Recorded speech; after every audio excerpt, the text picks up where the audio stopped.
120. Treason and the rule of law. The term, the rule of law, has had a long history and a variety of definitions, although a precise definition was made in a series of lectures in 1885 by Albert Venn Dicey, 1835 to 1922, a professor of common law at Oxford. In origin, it goes back to Exodus chapter 12, verses 48 to 49, God's command to Moses and Aaron with respect to the ordinance of the Passover.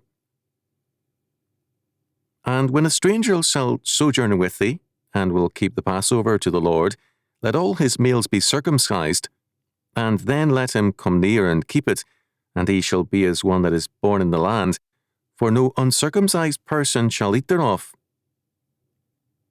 One law shall be to him that is homeborn, and unto the stranger that sojourneth among you.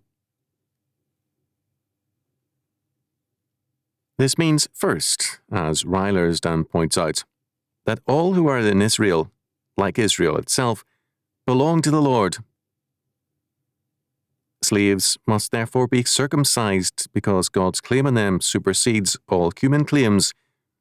Foreigners, slave and free, can also voluntarily become members of Israel by faith. Second, because God's ownership of all things and all men is the essential and basic fact, the principle of life and citizenship is not Israel, nor race and blood, but God and His law. Third, the principle of government, rule, and authority is thus not in man nor in the state, but in the rule of law, God's law. There is thus one law, God's law, for all men, without exception. The idea of the rule of law thus militates against concepts of royal law, national law, folk law, positive law, or any other like humanistic concept. The rule of law presupposes that both man and the state are under a common law, and that ruler and rules are equally subject to that law. The idea of royal or state absolutism, or of democracy, vox populi vox Dei, is hostile to the rule of law. Dicey, in his lectures and studies of the British Constitution, analysed the idea of the rule of law into three basic aspects. First of all, the rule of law means the absolute supremacy of regular law as against arbitrary power. It excludes executive privilege and prerogatives, as well as administrative and bureaucratic fiats and regulations. In terms of the rule of law concept, a man can only be ruled by the law alone and punished by the law alone, and for and by nothing else.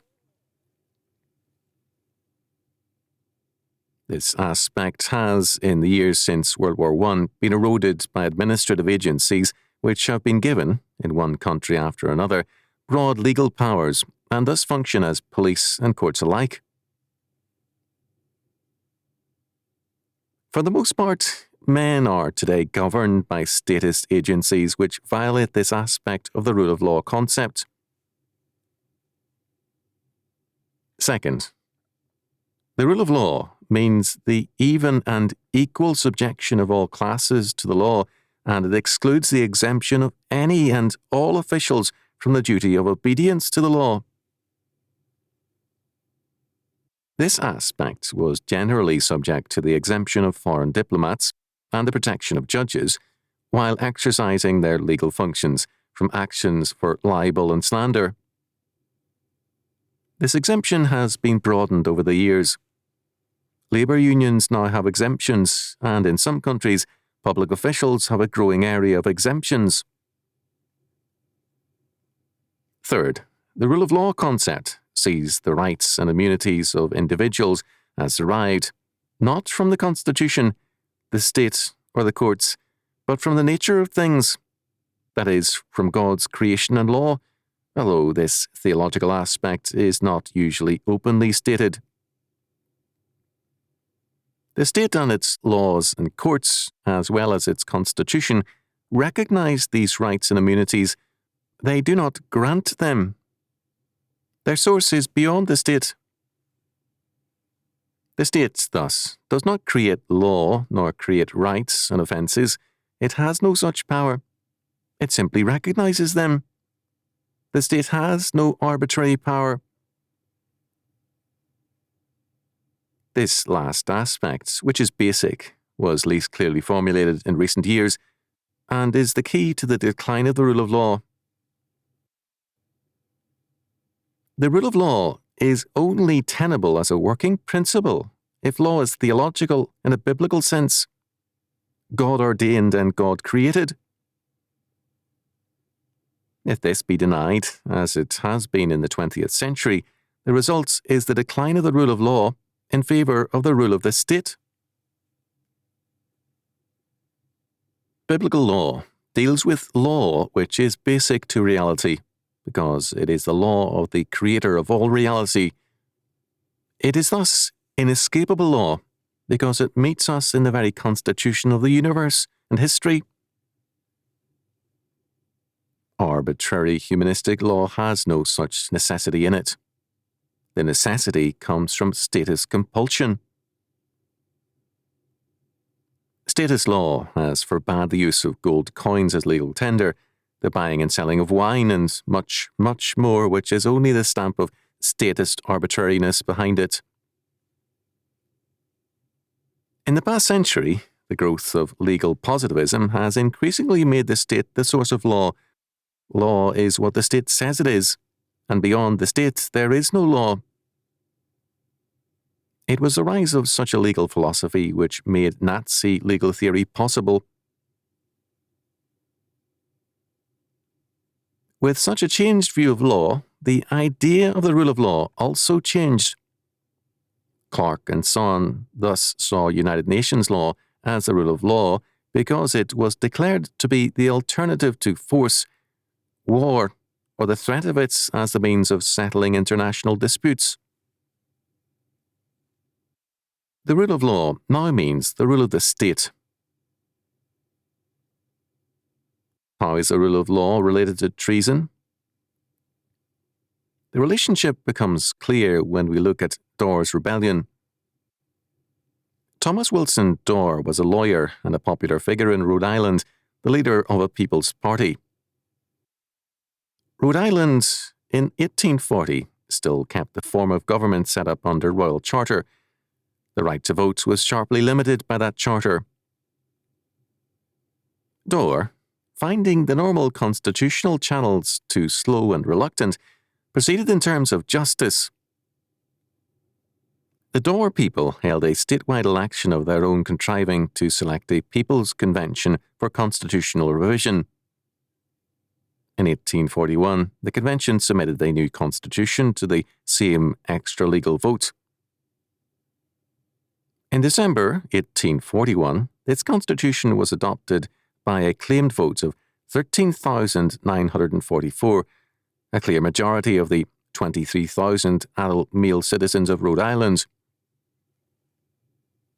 Moreover, although about 9,000 legally qualified voters alone could vote under the old charter, the Dorr people claimed that 4,960 of the 13,944 favourable votes had been cast by legally registered voters. Instead of using this majority to work through the existing legal framework, Dorr and his party held another extra-legal election under their constitution. Dorr was elected, quote, governor, end quote, and a new, quote, legislature, end quote, was also elected. Both sides armed for battle, but Dorr's party was broken up in a skirmish. Dorr was convicted of treason and imprisoned for life. One aspect of Dorr's rebellion went to the U.S. Supreme Court, an action of trespass as a result of the activity of the state militia. The court opinion in Luther v. Borden held that the legitimacy of a state government was a political and not a justiciable issue. In 1842, a constitutional convention did in fact revise Rhode Island's charter, and Dorr was released after a year in prison, a physically broken man. By this appeal to an extra-legal process, when they apparently had the legal power to effect a change, the Dorr Party associated the rule of law with their will and with whatever expedients they chose to hasten their reforms. They identified the higher law with themselves in a manner characteristic of humanism. They were thus in line with those who identified, in the next century, treason with crimes against humanity. Abolitionists were soon to take a similar stand. On the other hand, the state and the courts were unwilling to see any law beyond statute law and were equally humanistic. Their position was not unlike those who justified slavery on the grounds that it was legal. This is an attitude which has since flourished, as witness Senator John Tunney's equation of morality with legality. Abortion is moral because it is legal, and theft will be moral if and when it is legalized. In such a situation, the idea of the rule of law perishes. Law, when it is God's law, controls both man and the state, and it judges both. Judges are then ministers of God, whose robes indicate a holy office. Treason, then, is related to the rule of law, not the fiats of the state and the current, quote, needs, end quote, of humanity. Without the rule of true law, God's law, treason becomes not an act of individuals guilty of a breach of faith, but of classes, races, and religious groups, churches and schools who resist the tyranny of the humanistic state and its theological claims for itself in the name of humanity.